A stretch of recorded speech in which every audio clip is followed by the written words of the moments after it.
Dejamos un minuto.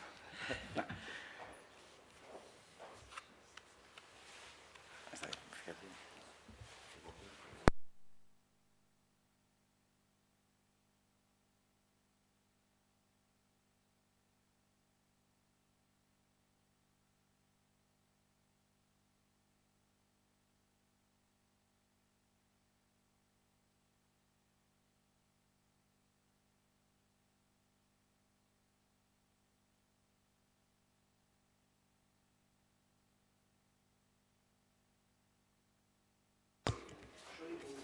Muy bien.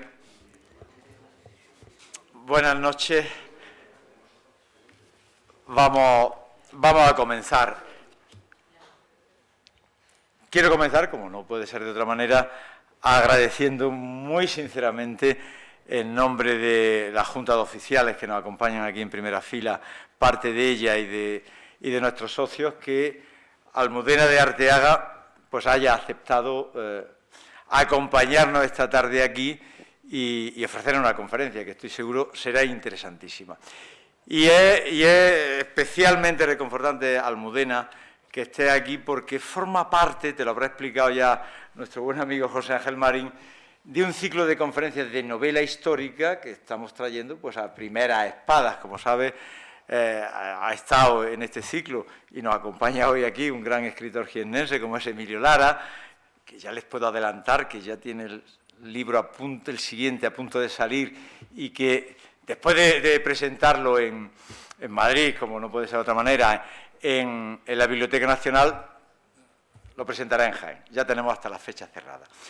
Ha pasado por aquí también en este ciclo, por ejemplo, Carmen Posadas, ha estado por aquí Juan El Lavagalán, bueno, por decir algunos. Y hoy tenemos a Almudena. Almudena, como amante de la historia, te voy a decir que estás en una, y lo sabes, no te voy a decir nada nuevo, estás en una sociedad que hunde sus raíces en el siglo XVIII. Nosotros somos de 1786, le comentaba a la entrada, 1786 y siempre ubicado donde estamos, y que, bueno, hemos venido desempeñando una labor desde el siglo XVIII hasta hoy, que en nuestros 200, ya voy perdiendo la cuenta, ¿no? Tú que eres de Cristina, 237 años. 237 años por el servicio de Jaén. Como dice aquí nuestro lema, siendo benéficos para todos, que es un lema muy bonito, benéficos para todos, promoviendo la cultura, promoviendo el tejido económico, promoviendo la educación. En esta sala, no aquí, porque aquí fue la especulación de cuando tiraron el gran Teatro Cervantes, que se cayó nuestro edificio. Ahí, en mi despacho, no te lo he enseñado. Tenemos una fotografía de aquel momento, de aquel edificio, pero bueno, aquí seguimos en un sitio ubicado, pero en esta sala, por ejemplo, nació el Conservatorio de Música en Jaén. En esta sala, en esta institución, surgió la Escuela de Arte y Oficio. En esta institución surgieron tantas iniciativas a lo largo de estos años, y hoy, pues bueno, hoy hay de todo, pero aquí seguimos activos con nuestros 650 socios, con nuestros colaboradores institucionales que nos ponen de manifiesto esa inserción que tenemos, pues colegios profesionales, administraciones públicas, porque somos entidad privada, de utilidad pública, pero entidad privada. Pero bueno, si nos quiere ayudar el Ayuntamiento de la Diputación financiando 2 o 3 actividades, magnífico. Empresas privadas, que hay una buena colección también. En definitiva, sirviendo a nuestra sociedad y Almudena haciendo, yo esto a veces lo cuento y la gente casi se extraña.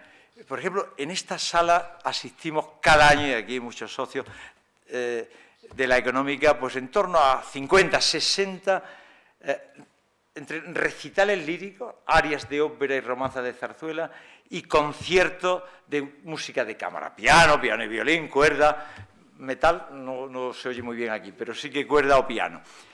Es decir, cuando tú cuentas por ahí que aquí en Jaén hay 60 actividades de lírica, pues a veces la gente ni se lo cree. Bien, esto ha sido venderte un poco nuestro libro, que sepas que esta es una institución importante y que estamos encantados y te vuelvo a agradecer. Como no puedo dejar de agradecer a José Ángel Marín, porque bueno, este fue el gran fichaje que hemos hecho en la Junta de Oficiales. muy bien relacionado y que es el que nos está ayudando pues a montar estos grandes ciclos de novela histórica, que vamos a continuar, ya tenemos ahí en cartera, bueno, José Ángel, como tiene esa agenda que tiene y esos contactos, muchísimas gracias por tu cariño a la económica. Yo lo fiché cuando me dijo que le había pedido a su padre, cuando cumplió los 18 años, que de regalo le hiciera socio de la económica. O sea, que fíjate, gracias José Ángel por todo lo que nos está ayudando. Ahora tenemos un ciclo de poesía también ahí en marcha, con varias actividades importantes. Y nada, están ustedes todos invitados. Y bueno, y muchas gracias a todos ustedes por acompañarnos aquí esta noche. José Ángel, te pasamos la palabra. Muchas gracias.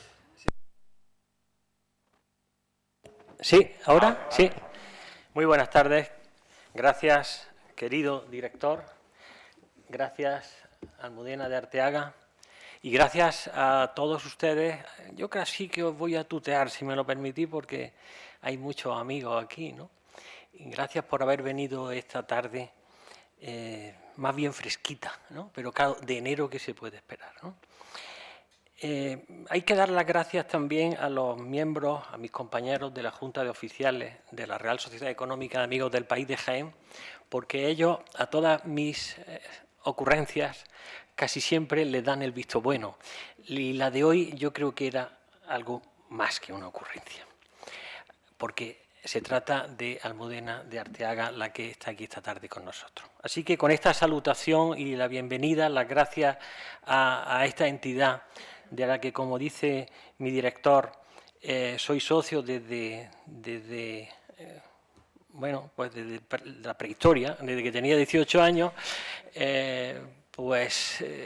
yo aquí he crecido por dentro, no sé si por fuera, pero por dentro de luego he crecido y espero seguir creciendo. Hoy es uno de esos días donde se produce un estirón.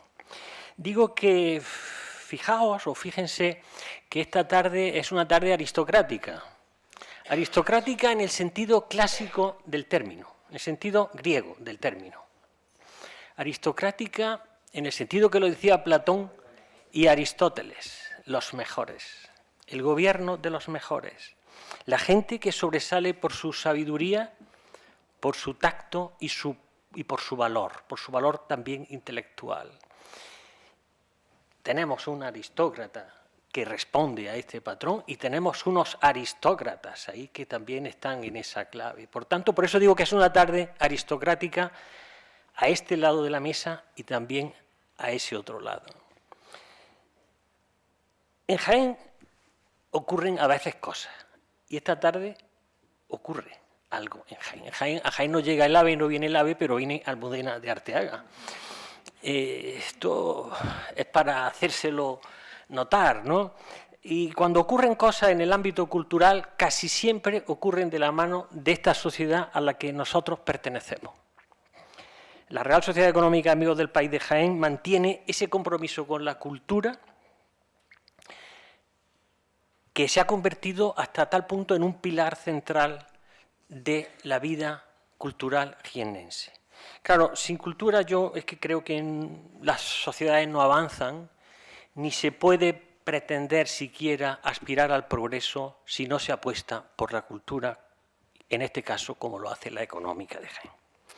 Decía nuestro director que estos ciclos de literatura, que él ha dicho algunos nombres y algunos otros que ya como primicia les adelanto, va a venir también Luz Gabás, premio Planeta reciente, va a visitarnos un señor que a lo mejor les suena, un tal Juan Eslava, que creo que es de por aquí.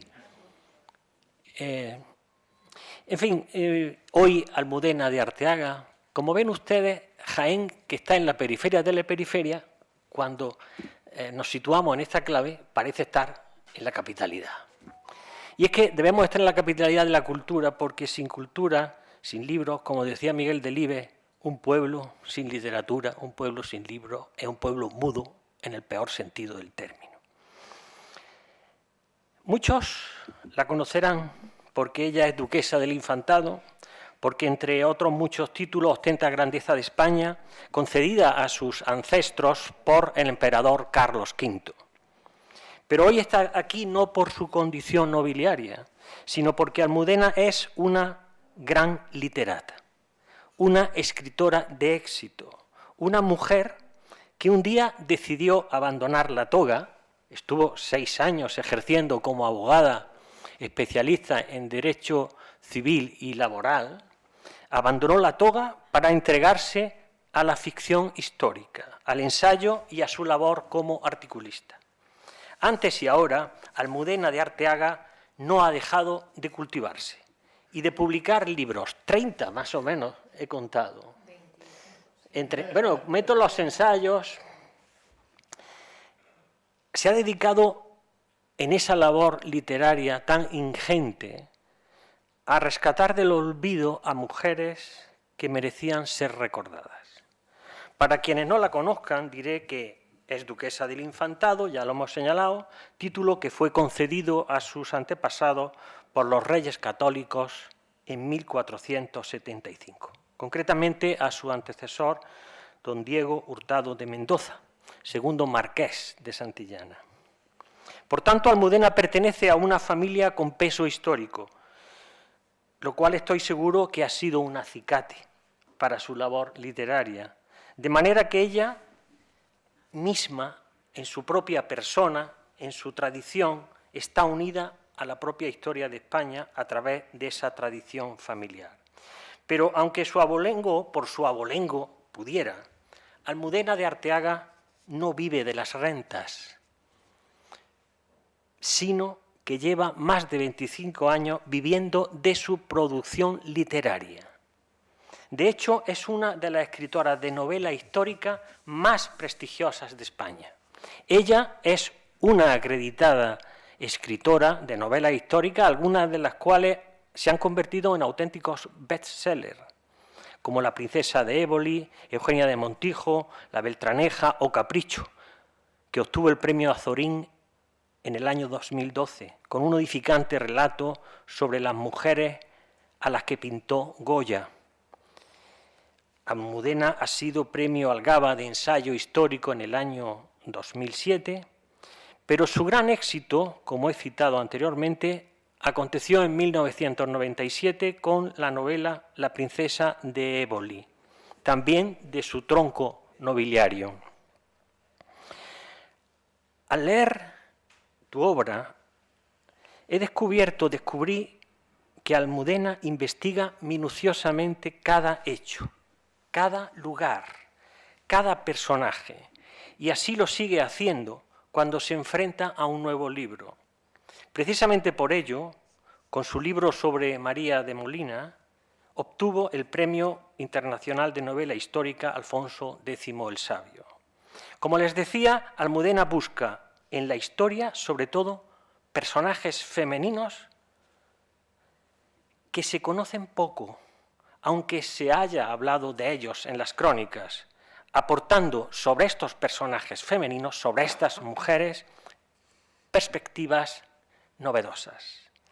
Diré rápidamente que Almudena de Arteaga es académica de la Real Academia Hispanoamericana de las Letras, las Artes y las Ciencias, diplomada en Genealogía, Heráldica y Nobiliaria. Actualmente continúa escribiendo, conferenciando en distintos foros, como hoy aquí en La Económica de Jaén, y colaborando como articulista en periódicos y revistas de distinto ámbito. En fin, hoy, en la Real Sociedad Económica de Amigos del País de Jaén, tenemos a una talentosa escritora, además de una de las nobles españolas más sobresalientes, una autora que empezó a escribir por hobby y que ese hobby lo ha convertido en su profesión exitosa. Y ese título, el de escritora, lo ha ganado con su propio esfuerzo. Ahí no hubo herencia. Acabo. Hoy, Almudena nos va a hablar de dos grandes mujeres, de Felicitas Gálvez, virreina criolla de la Nueva España, y de Isabel Zendal, a la que rescató del olvido en su libro, precioso libro, Ángeles Custodios, escrito en 2010, cuando nada se sabía todavía del COVID. Ya termino. Pepe, ya termino. Ustedes saben mejor que yo, que para hacer sonar una partitura se necesita un músico y que para hacer sonar un libro se necesita un buen autor y lectores ávidos. Bien, pues hoy, aquí, en la periferia de la periferia, se reúnen ambas cosas. Gracias, Almudena, por tus libros y por tu presencia aquí. Muchas gracias a todos.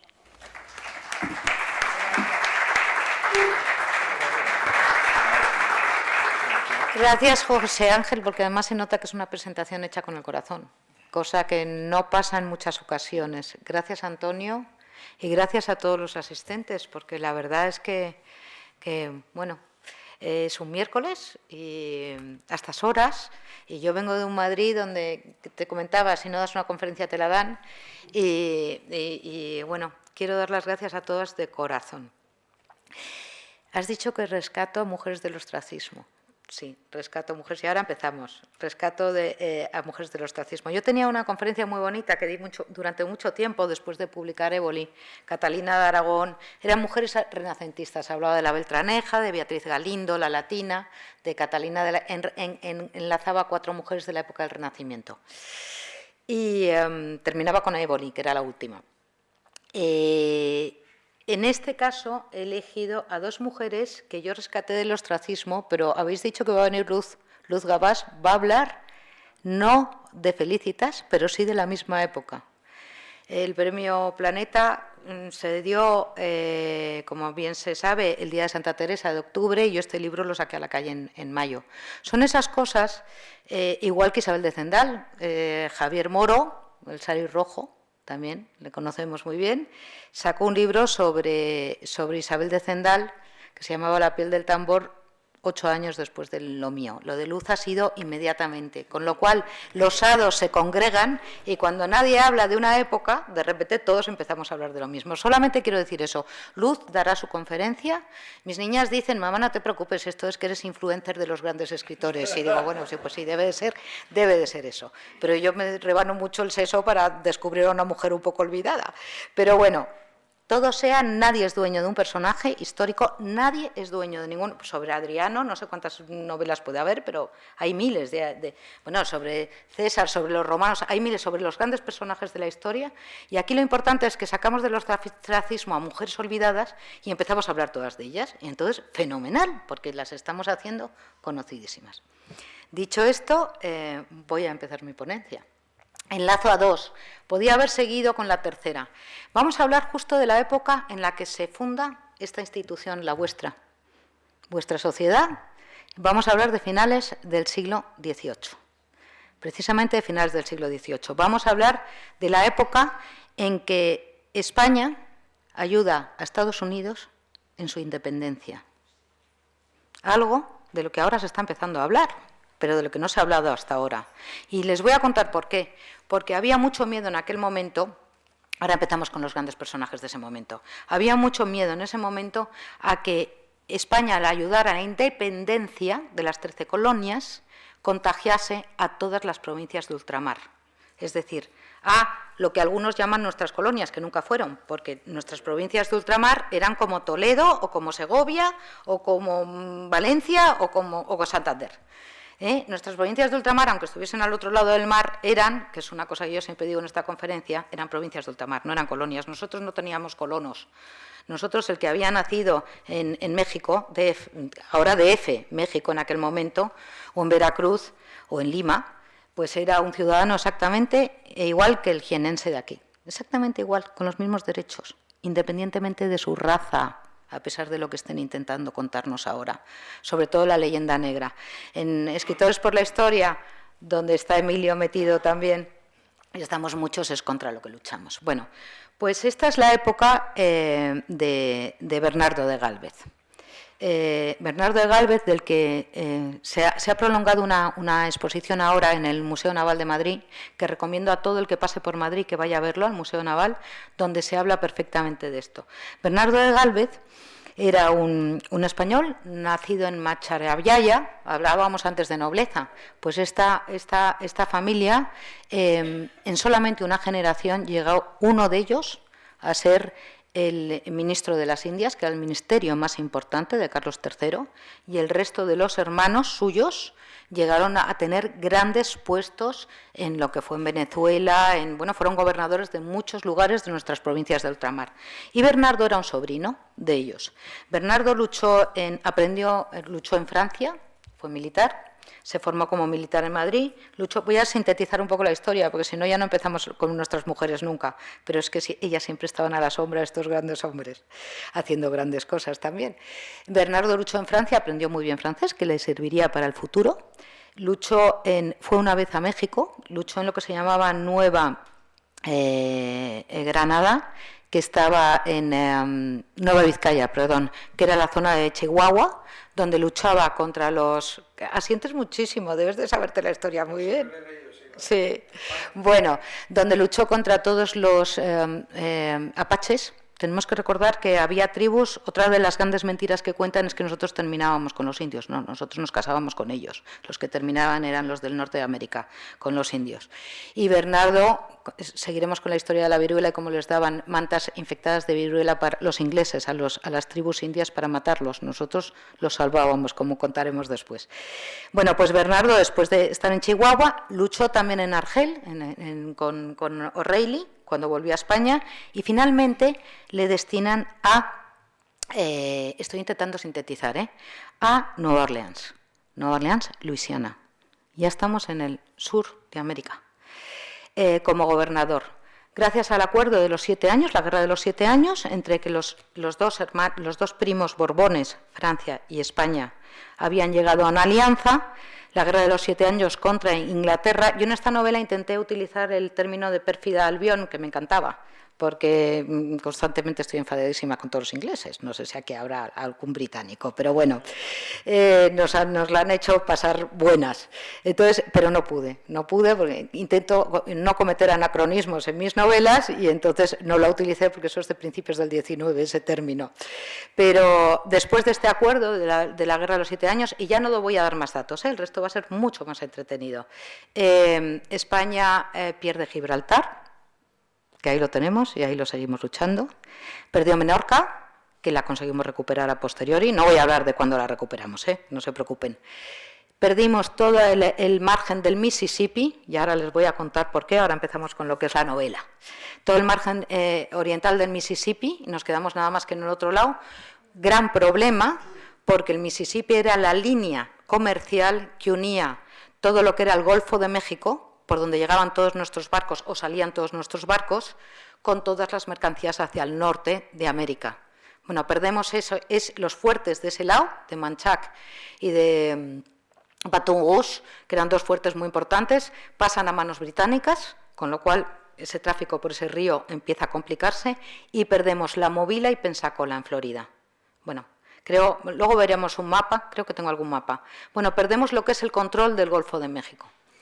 ¿Qué es lo que hace Bernardo cuando llega? Es el tercer gobernador. En este pacto, Nueva Orleans había sido descubierto por los españoles, que se lo habrá contado, yo no sé si Chani habló aquí no hablo de esa época. Bueno, fue descubierto por los españoles, fue español, la época, todo lo que era la Luisiana y Florida, en un momento dado fue español, luego con el tiempo, no voy a liarlo, se convierte en inglés, y la parte de Nueva Orleans se hace francesa, porque precisamente ya bajan muchos colonos franceses que se habían afincado en Canadá, bajan por el Mississippi y se afincan, vuelven a colonizar en Nueva Orleans, porque están hartos de los impuestos que les ponen los ingleses arriba, en el norte de América, y ya huyen de ello y vienen a otro territorio.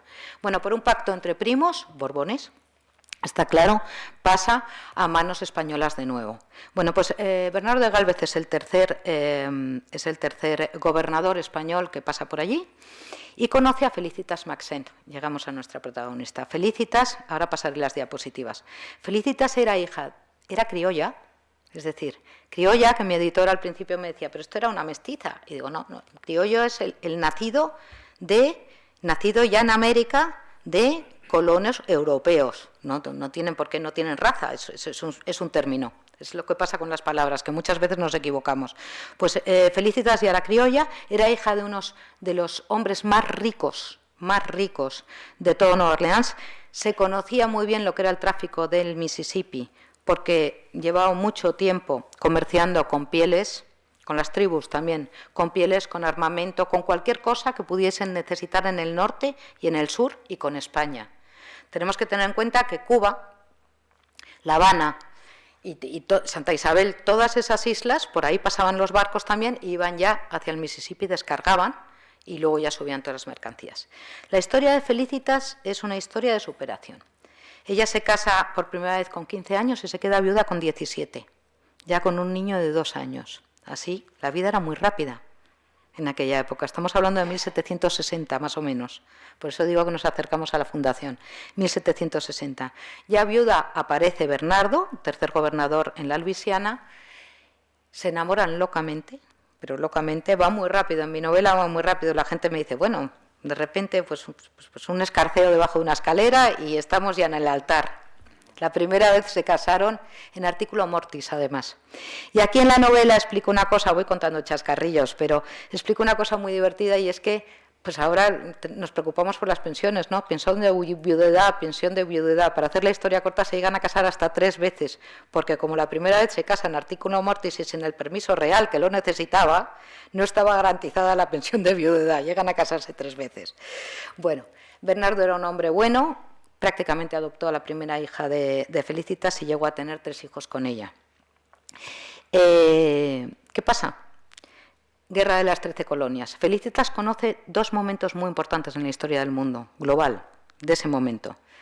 La independencia de las 13 colonias y la segunda, que hablaré al final de su vida, la Revolución Francesa. Claro, ella era hija de franceses, le hubiese encantado conocer Francia. Murió sin conocerlo. No quiero hacer spoiler, pero bueno, ella conoció esos 2 momentos.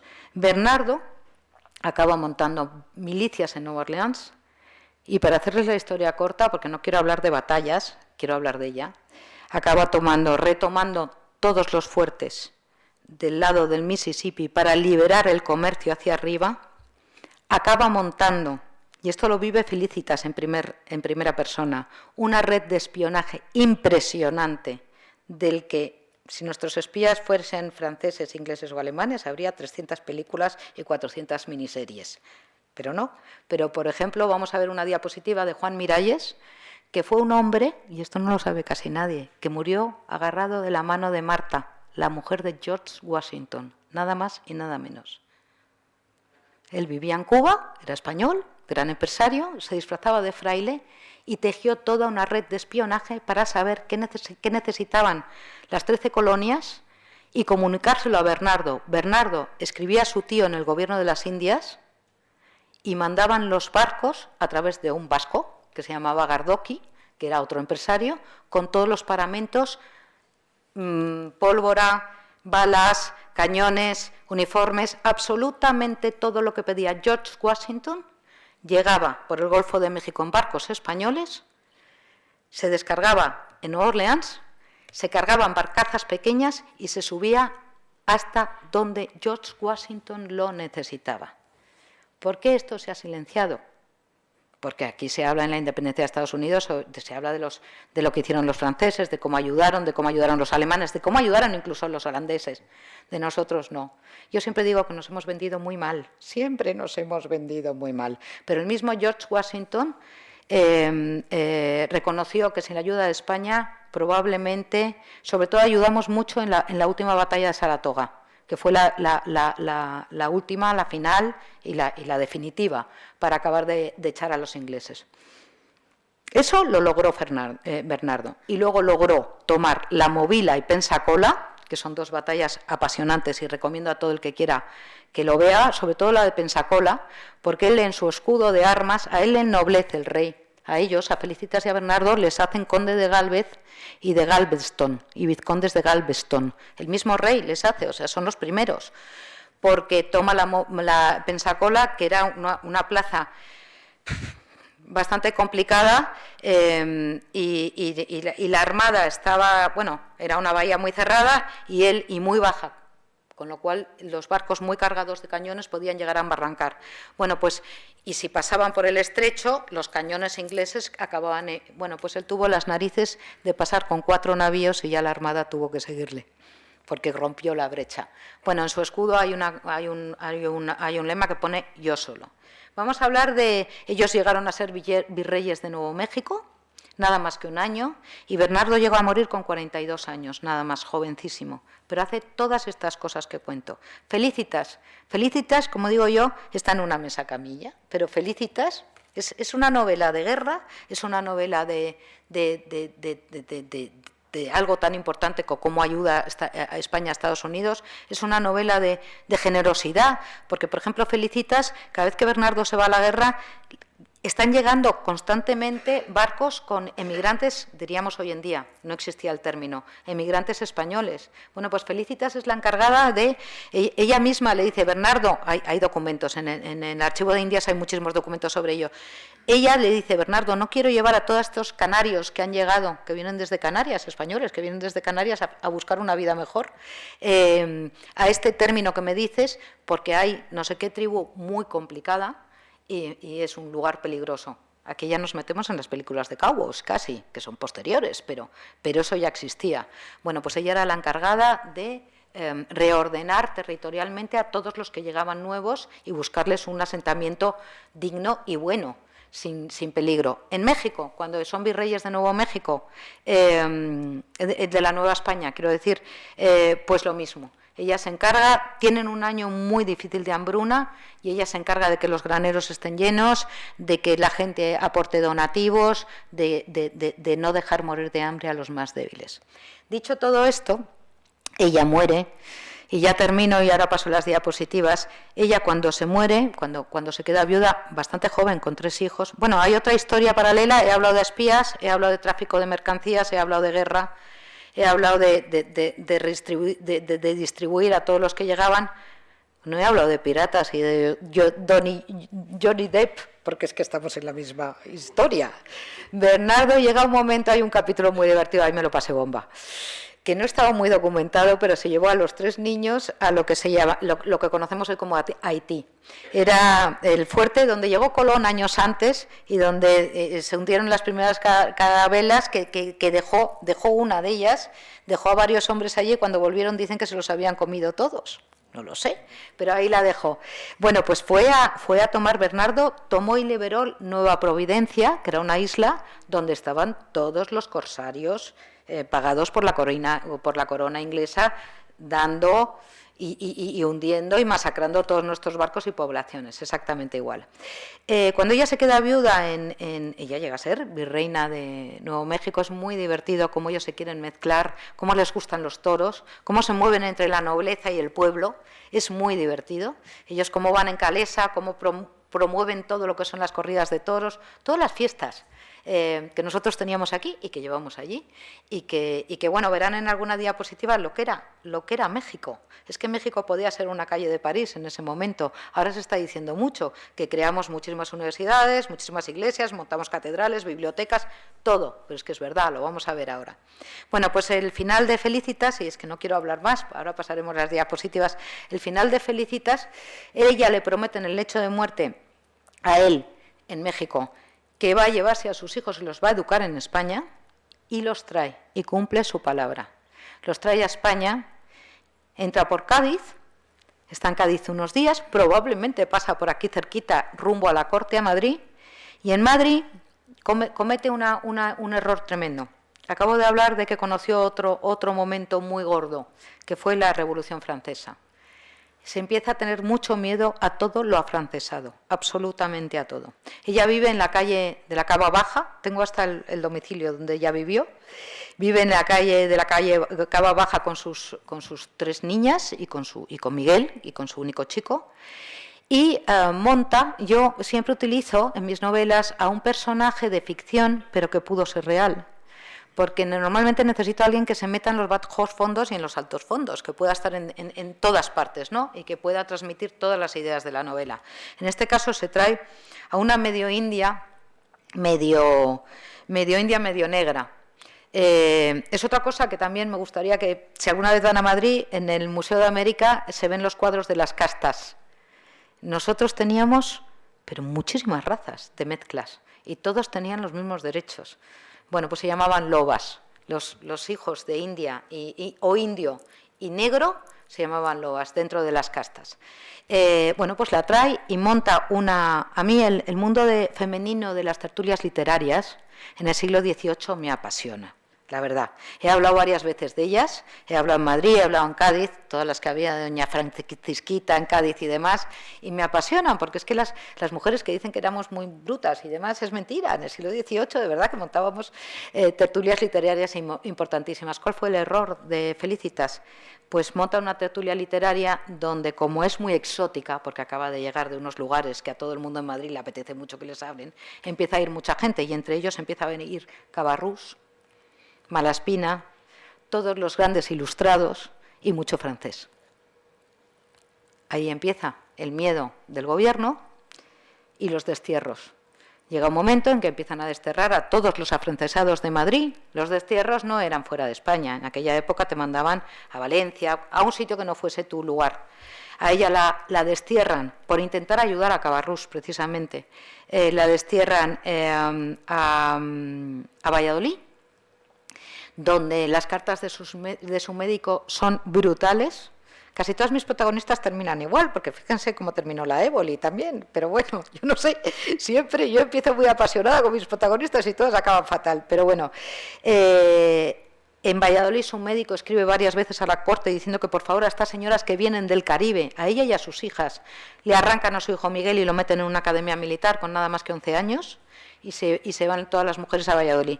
En Valladolid, con el frío, cogen varios catarros, se ponen todas enfermas, una de sus hijas está a punto de morir incluso, y por fin consiguen, después de muchas cartas, que la destierren a Zaragoza, y al final consigue volver a Madrid. Ese es el final de Felicitas Maxent, una mujer que lo tenía absolutamente todo, porque era hija de uno de los empresarios más ricos de Nueva Orleans, y por una promesa a su marido español, acaba viniendo a España y lo pierde prácticamente todo en España.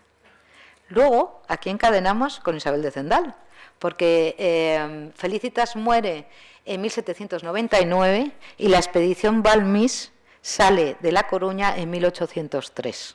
Por eso voy encadenando. Son mujeres contemporáneas, pero totalmente diferentes. Vamos a pasar las diapositivas.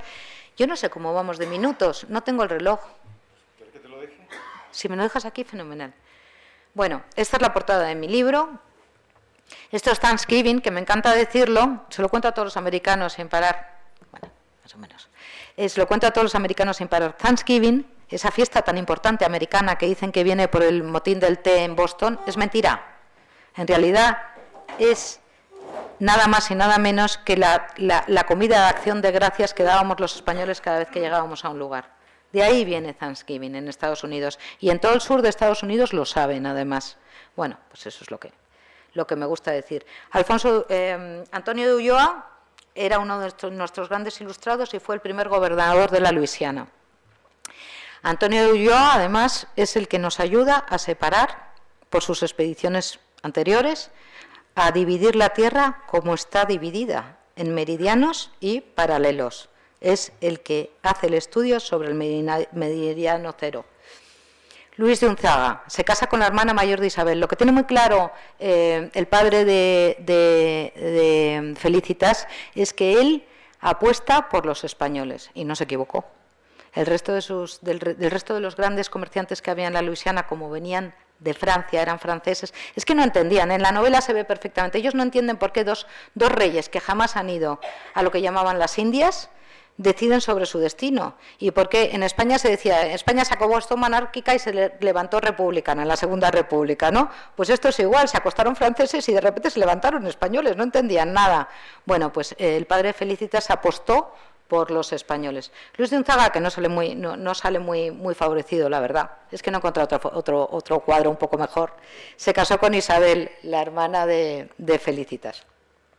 Esto es para que vean un poco lo que era la ciudad de Nueva Orleans en ese momento y lo que es el Mississippi. Ahí se ve cómo iban todo el tráfico de mercancías a lo largo del Mississippi. El dominio del Mississippi era el dominio del norte con el sur, porque el camino por tierra era bastante complicado, era muy complicado. Aquí es el único retrato que hay sobre Felicitas, otro mapa antiguo que tenemos del Mississippi hacia arriba, y luego una carta de ella. Yo una cosa que hago cuando escribo novela, que no tiene nada que ver con el ensayo, es un estudio si puedo, ortográfico de lo que es la letra de cada protagonista. Con Éboli lo hice y con Felicitas también. ¿Por qué? Porque los papeles te cuentan muchas cosas, pero no llegan a las entrañas del personaje, ¿no? No llegan a describir el interior del personaje de verdad. Bueno, pues yo normalmente intento hacer un estudio de lo que es la letra, lo pido a una amiga mía que me lo haga y me habla un poco de lo que pudo ser el carácter de esta mujer y así lo perfilo. Este es el retrato de Bernardo de Gálvez. Bernardo de Gálvez es un hijo adoptivo de la nación americana y este retrato de él es el único español que está colgado en el Capitolio, el único ciudadano español colgado en el Capitolio de Estados Unidos, en Washington. Bueno, pues ahí lo tienen. Ven el estómago. Él sufrió constantemente de disentería, pues debió de ser una disentería, yo no sé muy bien lo que fue, no soy médico. Sí, enfermedades recurrentes de estómago, constantemente. Este es Alejandro Reilly, que sale en la novela, y las mujeres de todos, ¿eh? La mujer Rosa, la mujer de Alejandro también, que era gaditana, de pro, también sale en la novela. Y bueno, es el que hizo si han ido a Cádiz, las puertas de tierra y todas las murallas, el que reforzó todas las murallas de lo que eran nuestros territorios americanos, precisamente para defendernos del ataque de los corsarios ingleses, sobre todo ingleses. Había de todo tipo, pero sobre todo los más dañinos eran los ingleses. Ferrer Dalmau, yo no sé si le han tenido aquí. ¿Ha venido Ferrer Dalmau a dar alguna charla? Está con nosotros, ¿verdad? Emilio, ¿está con nosotros? Sí, hombre, se le podría traer. Es el pintor de las batallas. Voy a poner 2 cuadros de Ferrer Dalmau en las diapositivas. Aquí vemos perfectamente que está la bandera americana, ya la de las 13 colonias, en el carro, y la bandera nuestra de aquel momento. Todavía no habíamos llegado a tener la roja igualdad que se veía en el mar, porque todavía no nos la había cambiado. La bandera nuestra era blanca, con la cruz de San Andrés cruzada, y esa es nuestra. Bueno, aquí pueden ver las casacas blancas, pueden ver los indios amigos, que también luchaban a nuestro lado, y pueden ver lo que puede ser una ciénaga de la zona, de lo que podía ser el Mississippi, ¿no? Y los aledaños. Pero los casacas blancas, normalmente, los rojos eran ingleses casi siempre, y azules y blancas las nuestras. Recomiendo que busquen, porque todos los cuadros de Augusto Ferrer Dalmau, son maravillosos, ilustran y se documenta al dedillo. Este es otro cuadro de él, se supone que Bernardo es el que está arriba, ahí tenemos nuestra bandera, por supuesto, ha puesto a varios muertos ingleses y a nosotros luchando con muchísima fuerza. Esto es cómo ayudamos, es que ayudamos mucho, ya no solamente con este es Miralles, Juan Miralles, es uno, y quizá el principal. Había otro que se llamaba Pollock, que era irlandés, que también ayudó mucho al servicio de inteligencia español, el que montó Bernardo de Gálvez, pero bueno, a mí me gusta poner a Miralles porque es el que muere de la mano de Martha, de la mujer de George Washington, y le entierran en casa de George Washington debajo de un árbol en el jardín. O sea, un español enterrado allí. Eso lo sabía él. Nosotros hemos estado muchísimo tiempo sin saber lo que ayudamos. A ver si hacen alguna peli y nos ponen a los españoles como buenos y no como nos suelen representar, ¿no? El Real de A8. Lo corregí porque puse de A4. No me acuerdo. Bueno, sí, pone de A4, no lo he corregido, ¿no? Sí. Bueno, lo único, aquí lo cuento, cuando cuento esto yo lo digo siempre, yo me siento muy orgullosa, ahora todos buscamos dólares para viajar. ¿Cuál es la moneda segura? Nos vamos a Asia al dólar, nos vamos a África al dólar, nos vamos a América al dólar. Bueno, pues en esta época, en la época en que fundasteis esta asociación, la moneda en la que quería cobrar absolutamente todo el mundo era la nuestra, porque éramos el imperio más importante, más rico, y era la moneda que menos fluctuaba. Un breve inciso. Como ven, me salgo bastante del guión. Este es un dibujo de Bernardo, porque además se hizo inventor, nunca voló, nunca consiguió volar, pero bueno, fue un dibujito que hizo intentando, estaba muy de moda todo lo que era los globos aerostáticos en esta época, muchísimos, París estaba lleno, Madrid estaba lleno, y entonces, bueno, él intentó hacer una barca aerostática que nunca voló, pero bueno, ahí estaban sus inquietudes. Esto es México, la plaza principal de México, para que vean un poco que podría ser cualquier ciudad impresionante y grandísima de cualquier capital europea, sin estar en América. Una calle de México, otra calle de México. Otro cuadro de Bernardo, este parece que es el más real. Siento decirlo porque el otro estaba mejor, pero este parece que es el más real y el más contemporáneo. El otro parece que es posterior, por las indagaciones que he hecho. Pero bueno, ahí está. Y estos son lo último que tengo, otra carta de ella, manuscrita de ella, que también la estudié. Ese dibujo que hay, donde ella sale la primera, ya se ve cómo está peinada muy a lo francés, ya en la época de la Revolución Francesa, ya es en la época en que ella muere bastante joven, muere con 42 años, con toda esa vida tan apasionante que tiene, pero se ve Felicitas, todas sus hijas, Micaela, bueno, están todas sus 3 hijas, sus 4 hijas, Miguel, que está abajo, y hay un bebé al final. Y yo siempre digo que es que la mortandad infantil, todas mis protagonistas, y es que hay algunas que te lo dejan por escrito y otras que no, pero la mortandad infantil era tremenda y es posible que hubiese tenido otro hijo más, pero que no aparece en los documentos, en el único sitio que sale es en esta carta. Y Miguel, este es el niño que le arrancan en Madrid, en la época de la Ilustración. Ese Madrid yo lo conozco muy bien porque en mi novela de Capricho lo reproduje perfectamente, que es, claro, la condesa duquesa de Benavente y demás, la pelea con Éboli, con la duquesa de Alba de ese momento y demás. Bueno, una cosa muy graciosa que porque me encanta mezclar personajes, ella vivía en la Cava Baja, en un palacete que alquiló en la Cava Baja, a 3 o 4 casas de Goya. O sea que lo mismo, se llegaron a cruzar por la calle. No se sabrá nunca, pero se podría haber metido en la novela. Y esta es la historia de Felicitas. Mi siguiente protagonista, la expedición Balmis, 2010, tú lo has dicho. A mí de esto me habló Ana Pastor, en aquel momento ministra de Sanidad, y me dijo: Almudena, es increíble que en España no sepan hasta los niños pequeños quién era Balmis y quién fue Isabel de Zendal. Ella además es gallega. Ella es gallega y entonces, claro, todo era ensalzar una mujer gallega, ¿no? Es increíble. Y entonces me pasó 3 o 4 papeles, empecé a leer y dije, desde luego es increíble. Y escribí la novela sobre ella.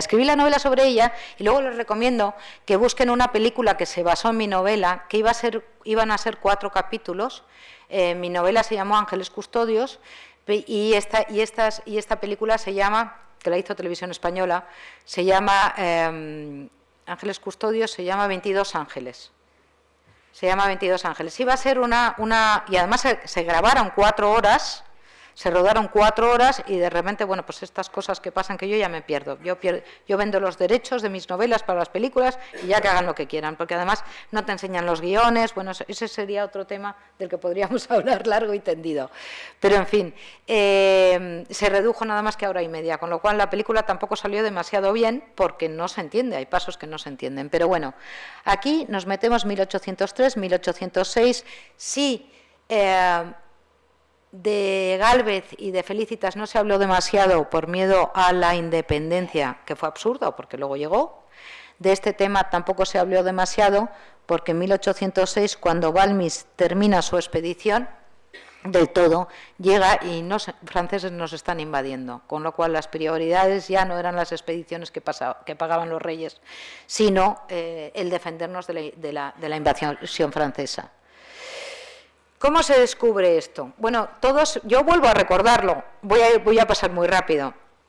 El doctor Jenner, en Inglaterra, descubre que las mujeres del campo, que trabajan en el campo, cosechando todo tipo de plantas, tienen las manos agrietadas y luego se van a ordeñar vacas. Y las vacas tienen una viruela, la viruela era mortal, casi en un 30% a todo el que la padecía, y el otro 70% se quedaba picado de viruela de por vida. Ya sabemos lo que es picado de viruela, después de haber superado la enfermedad. Bueno, pues él se da cuenta de que las mujeres que están en los pueblos de Inglaterra, que ordeñan, que trabajan en el campo y que ordeñan a las vacas, se ofrecen voluntarias para cuidar a los enfermos de viruela. Son las únicas que no tienen miedo a la enfermedad, porque saben que son inmunes.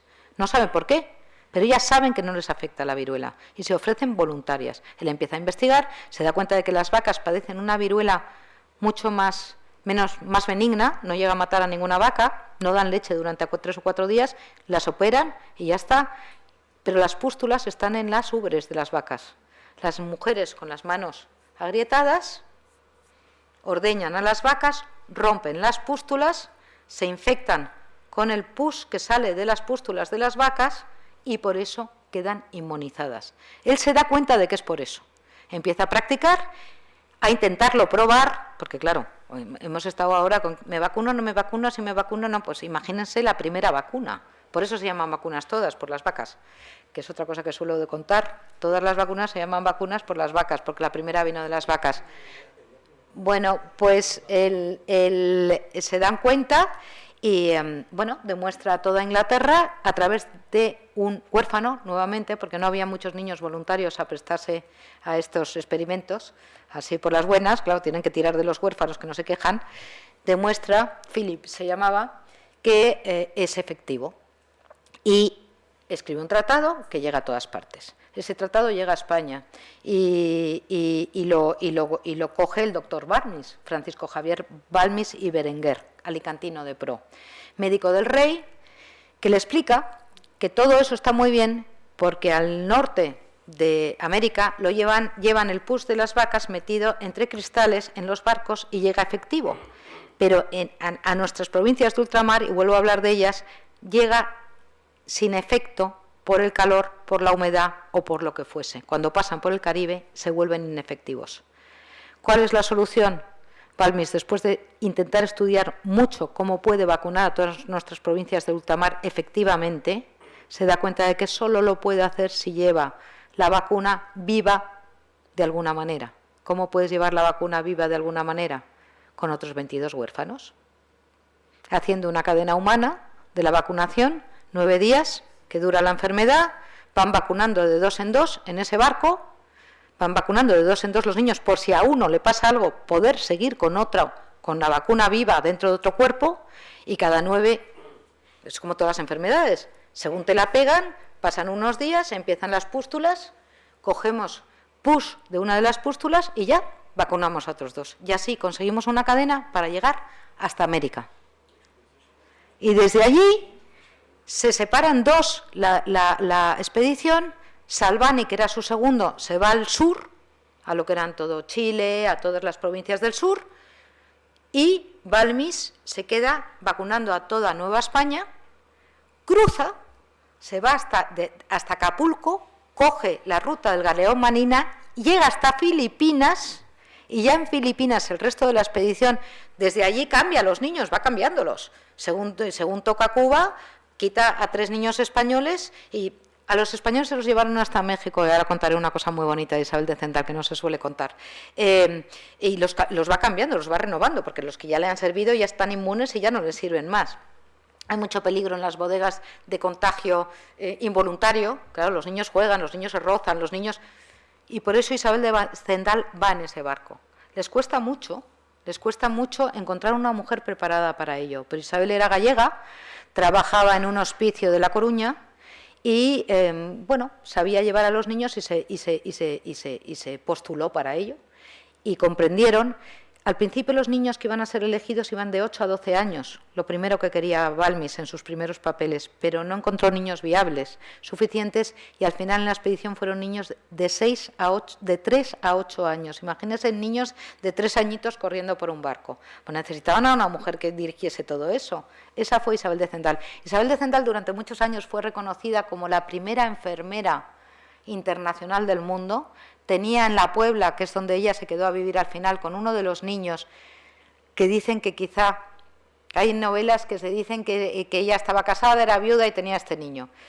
Dicen que este niño, ella precisamente empezó a trabajar en el hospicio porque era madre soltera y porque estaba mejor con su niño, con Benito, se llamaba Benito, que fue uno de los 22 ángeles que fueron en esa expedición, pues se quedó en La Puebla a vivir allí.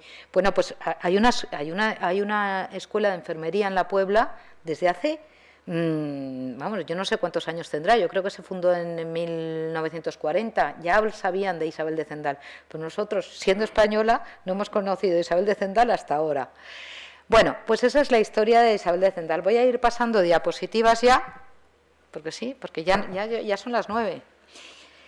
Vamos a ver, aquí, esta diapositiva, me encanta contarlo. Nuevamente, volvemos a la leyenda negra nuestra, que es bestial. ¿Qué hicimos los españoles? El doctor Balmis, gratis et amore, llevó la salvación a todo Sudamérica, lo que conocemos como Sudamérica ahora mismo, a Filipinas, llegó a China. En China los ingleses le echaron porque pretendía dar la vacuna gratis y ellos cobraban por ello. Le echaron impunemente de China, llegó a dar la vuelta al mundo, paró en Santa Elena, que en aquel momento era isla inglesa, había llegado la vacuna de Jenner desde hacía muchísimo tiempo, pero no habían vacunado a nadie, con lo cual él, como era doctor y luchaba por la filantropía, es decir, hacía el bien gratuitamente, vacunó a todos los ingleses de Santa Elena y llegó a España a hablar con Carlos IV ya, en su momento, pero los franceses estaban a punto de invadirnos y pasó al ostracismo más absoluto. Los ingleses que daban a las tribus indias mantas infectadas de viruela para acabar con ellos sin necesidad de gastar ni una bala. ¿Nosotros qué hicimos? Les curábamos y nos casábamos con ellos. Me encanta decirlo. A ver, aquí tenemos a Lady Montagu. Es que los ingleses se venden muy bien, la verdad. Ella había pasado en la India la viruela, estaba picada de viruela, en el cuadro no se ve porque se embelleció, le embelleció, pintó mejor de lo que era el pintor, estoy hablando fatal, y fue de las primeras que vacunó a su niño en público en Inglaterra para convencer al personal de que se tenían que vacunar. Eso lo estamos entendiendo ahora perfectamente, pero fue de las primeras que lo hizo. Ella había pasado la enfermedad. Ahora voy a pasar muchísimas diapositivas antiguas del momento. Este es Jenner vacunando a un niño. Ya se ven las caras de preocupación de todos, no sabían si se iban a morir después de todos estos experimentos. Pero aquí está. Lo mismo hizo Balmis. Balmis, además, Balmis, Isabel de Zendal y todo su equipo. Lo que pasa es que no tengo tiempo para hablar de todos ellos. Fueron maravillosos. Salvani llegó a morir en los Andes, vacunando, y muy enfermo ya, pero nunca dejó de hacer su función. Y bueno, aquí tienen, aquí esto es como, se ve la vaca y es como un chiste del momento, ¿no? Es como una viñeta del momento riéndose de lo que es la vacuna. La vacuna indudablemente al final salvó a medio mundo. Este es el tratado de Jenner. Se distribuyeron muchísimos ejemplares por todas partes. Otro tratado.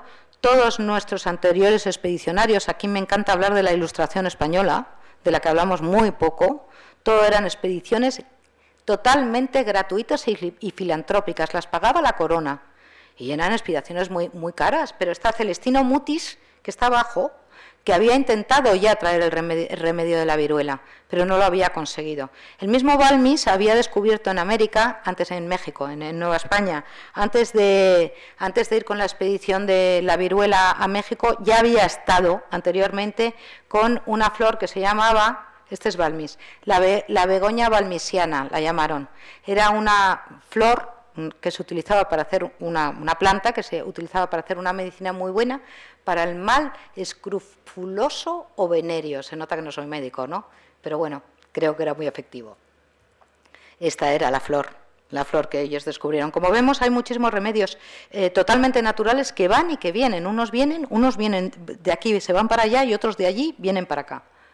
Los uniformes de todos los médicos del momento, más médicos vacunando.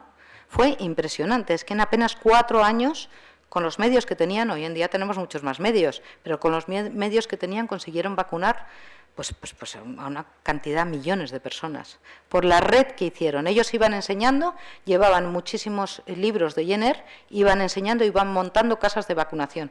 Entonces la red se iba abriendo. Ellos pasaban por un sitio, pero la red se iba abriendo. Un orfanato. Fue brutal descubrir, estudiar esta época y el orfanato de La Coruña, de donde salieron. Los niños que fueron de Madrid, de La Coruña y de Santiago de Compostela. Y en Santiago de Compostela a mí se me abrían las carnes cuando leía los documentos del arzobispo del momento, porque tenía que repartir niños chiquititos. Aquí me acordaba de Los Miserables, de la historia de Los Miserables, de Víctor Hugo, porque es que tenían que repartir niños chiquititos para trabajar en casas de labranza, porque no tenían sitio físico ya para albergarlos en el hospicio. La lista de todos los niños, que no la vamos a leer. En México cogen, una cosa que iba a contar era que cuando llegan a México, el virrey de ese momento los deja a los niños que ya han usado, los niños probeta, como digo yo a veces, que los niños españoles que ya habían usado los dejan en un hospicio también tremendo en México. Isabel de Zendal se encarga, Zendala, depende de cómo se llame, en qué documento la menten, se encarga de buscar buenas casas a todos estos niños, o casas más dignas, ¿no?, donde les acogen, y los saca a prácticamente todos del hospicio, pierde a uno nada más. En México esta es una goleta, la de la izquierda es la que utilizaron en la película y la de la derecha es el María Pita, que es en el barco que fueron todos estos niños. Hicieron 2 meses de travesía, 2 meses bregando con 22 niños corriendo por cubierta, pues imagínense. Nombramiento de Balmis, la célula real, otro cuadro sobre las vacunaciones, vemos que vacunan hasta los bebés.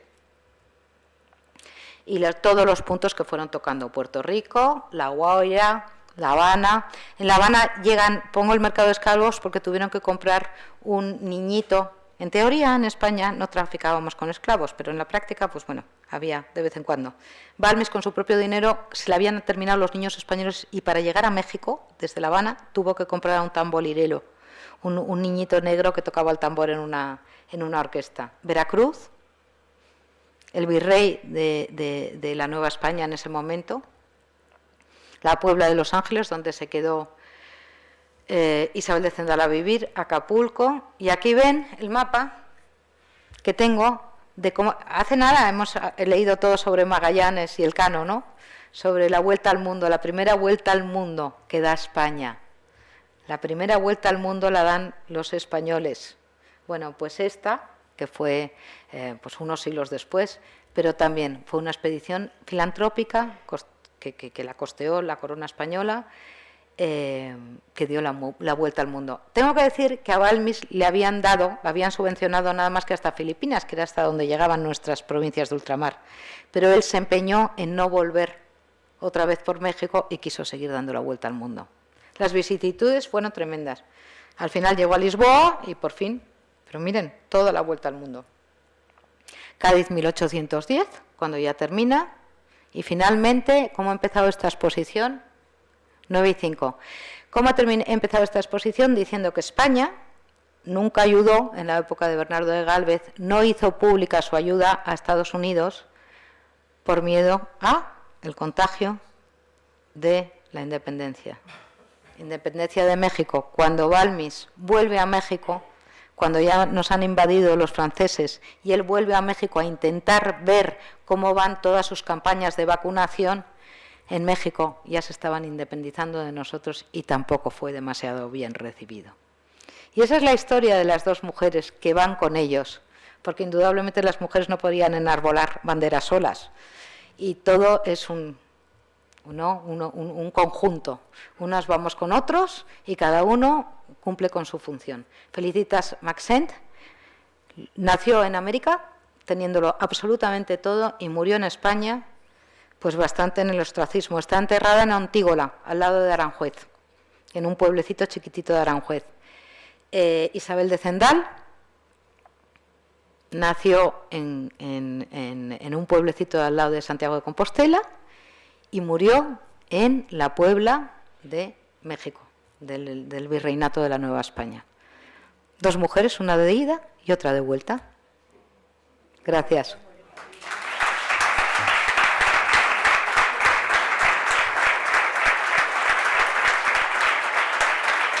Yo no sé si abrís turno de preguntas. ¿Abrís turno de preguntas? No. Sí, bueno, pues nada. Muy bien. Pues nada, encantado, fantástico. Qué bien. Podría haber estado más, ¿eh? No importa. Tengo la tercera, pero podemos quedarnos 2 horas. El otro día fui a un colegio también a hablar, bueno, con otros términos, ¿no? Pero al final estuvimos 2 horas con los de cuarto de la ESO, sí, entre unos y otros. Bueno, pero aquí podemos seguir porque tenemos tiempo, con lo cual seguro que alguno de nuestros amigos asistentes quiere plantear alguna pregunta. ¿No? ¿Cuándo dijo que era el lema de Bernardo de Gálvez? Yo solo. Porque cuando entra entra en la bahía, aquí tienen los fuertes y aquí hay una isla. Y la bahía es muy corta y además muy baja. O sea, podían dar los barcos. Y estuvo discutiendo mucho tiempo. Tenían que entrar, toda la escuadra tendría que entrar a la vez. Pero él ya se cansó y entró con 3 paquebotes y 2 barcos más. Uno se llamaba el Galveston, precisamente, y entraron. Y ya cuando ya habían pasado, y estaban tirando y consiguieron sobrepasar los cañones de los ingleses, pues ya se lanzaron todos los demás y consiguieron tomar Pensacola. No fue fácil, ¿eh? La plaza de Pensacola fue muy complicada de tomar, pero con la Florida liberada, los ingleses empezaron a decaer, que es lo que no he contado, en la independencia de Estados Unidos. Ya no recibían abastamiento, ya no podían recibir prácticamente toda la ayuda que recibían antes. Adelante, Cristina. Enhorabuena y muchas gracias por la magnífica disertación que nos da explicación. Veo que hay mucha historia y yo pregunto, no lo he leído, no tengo la suerte de leerlo todavía. ¿Hay algo de ficción también? Sobre todo el personaje que he metido, sí, ficción hay, sobre todo por ejemplo, en la época de Felicitas, en el principio me tuve que documentar con todos los personajes. Sobre él, sobre su padre sí había escrito.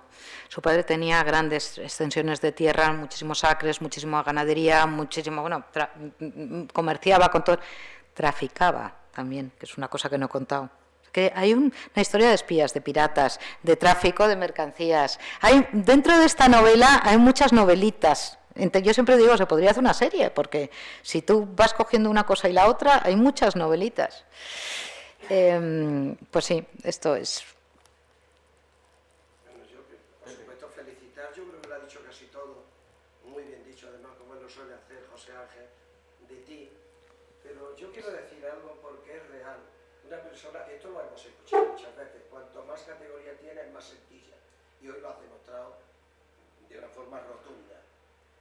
Y me refiero a esto porque te iniciaste en la novela histórica con la princesa de Bolívar. Pero fue una suerte, ¿eh? Yo nunca lo pensé. No, pero quería decir que fíjate que no has dicho nada y yo he leído que ha habido 27 ediciones. Editamos ahora otra vez. ¿Qué editor puede decir eso? Está traducida al turco, al griego. En Turquía, por ejemplo, cambiaron y en vez de ponerla con la la pusieron como una geisha, que yo decía, bueno, la princesa de Boli como una geisha, yo no sé, pero en fin, esas cosas que hacen los editores. De acuerdo con lo que has dicho de Felicita, ella vino a España, pero claro, su marido era de Málaga, ¿no?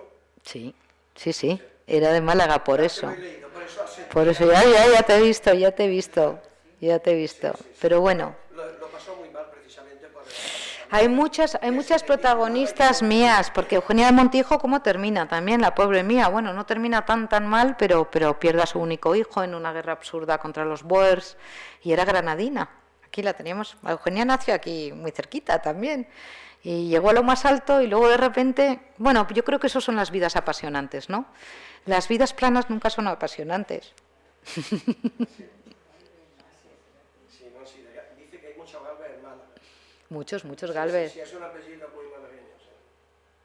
Sí. Te ha comentado que te gusta conocer la personalidad según los rasgos de la caligrafía, ¿no? Pero ha tenido la oportunidad de poder leer sus cartas y de ahí sí que indagar mucho más en la personalidad de ella, ¿o no? No, yo se lo doy a una amiga mía y más o menos me da... Ver cartas de ella y... Claro, las que he enseñado yo en las diapositivas son cartas de ellas personales, y de Éboli yo tenía cartas personales. De la misma firma tú puedes sacar, de los trazos escritos puedes sacar, que sea verdad, que confíes en ello, que no confíes en ello, bueno, pues es que... De lo que ella expresa en sus cartas... Claro, pero te dice si es una mujer temerosa, o si es una mujer valiente, o si es... Te dice cosas que tú puedes deducir también de sus escritos, ¿no? Pero si ya te los certifican por el trazo de la... Yo creo que todos cambiamos la caligrafía de todas maneras a lo largo de la vida, pero bueno. ¿Alguna cosa más? A ver, hombre, claro, muchas gracias. Gracias, Almudena. Qué bien. Yo creo que hacerte dos cosas en la vida. En una, está aquí presente, fue casarme con Valle. En otra, creo que fue hacerme socio de la Económica. Y sí, dos aciertos en toda una vida. Bueno, no está mal. El porcentaje un poco... Pero bueno, a lo que iba. Es que hoy me voy de aquí con la idea que antes he intentado trasladaros, que creo que... mejor persona, porque nos ha aportado datos interesantes, además de una manera muy literaria, que es de lo que se trata. Y la pregunta sería esta. Aquí hay muchos amigos y los socios de la Económica también me consta que muchos de ellos son muy cinéfilos. Entonces, ¿tú qué banda sonora le pondrías a tu charla de hoy. Oye, a mí me encanta Boccherini, el nocturno de Boccherini, que se ha utilizado mucho en cine, ¿eh? Que se ha utilizado mucho en cine, pero yo yo el nocturno de Boccherini, casi todo lo de Boccherini. Bueno, es que detrás de esto, del 1810, empieza la condesa duquesa de Benavente, que ya digo, que es la que hizo el Jardín del Capricho, y era tan rica que sus niños dijeron que querían estudiar música y contrató a Boccherini. Claro, y en el salón tenía a Goya pintando. Y en los jardines tenía el mejor, como la Revolución Francesa había sido ya, ella se había nutrido de todos los grandes sirvientes de los grandes palacios franceses y tenía el mejor, ¿cómo se llama? Sí, tenía maquetas de robots chiquititos, mecánicos, tenía en el jardín para que los niños jugasen, tenía un abejero gigante como con oro donde reproducía, jugaba con las abejas y entonces hacían una miel especial de no sé cuántos. A los mejores diseñadores de jardines que venían de Versalles los tenía allí y yo decía, ¡ay, qué envidia! Yo quiero dinero para eso. Pero esa es la que hubiese seguido detrás de esta. Porque enlazas una con la otra. Yo normalmente intento, no he hablado de los años, pero vamos, fueron prácticamente contemporáneas. Adelante. Sí, buenas tardes. Yo que tenía especial interés en conocerla personalmente y me ha gustado mucho su disertación. La conocía por otros motivos, especialmente he leído alguna monografía, algunos de los libros que ustedes tienen y tenía especial interés en sobre todo por Isabel de Central. Y ha dicho una cosa que yo conocía y es la cuestión relacionada con la leyenda negra. Es verdad que nosotros, como que nos relacionamos con Iberoamérica, tenemos la inmensa fortuna de tener amigos y ir con bastante frecuencia a países como República Dominicana, México. Es verdad que nosotros tenemos la inmensa fortuna o creo que ha sido siempre un acierto, de que donde hemos ido hemos enraizado, hemos casado, hemos tenido hijos, hemos montado universidades, la primera universidad en el Nuevo Mundo es la privada de Santo Domingo, la Universidad de Santo Domingo, la Autónoma de Santo Domingo, hemos construido catedrales. Costumbres, religión, lengua. Hemos hecho de todo, ¿no? Y sin embargo, basta leer la prensa en los últimos años y hay un continuo No hay. de que hemos sido todo lo peor.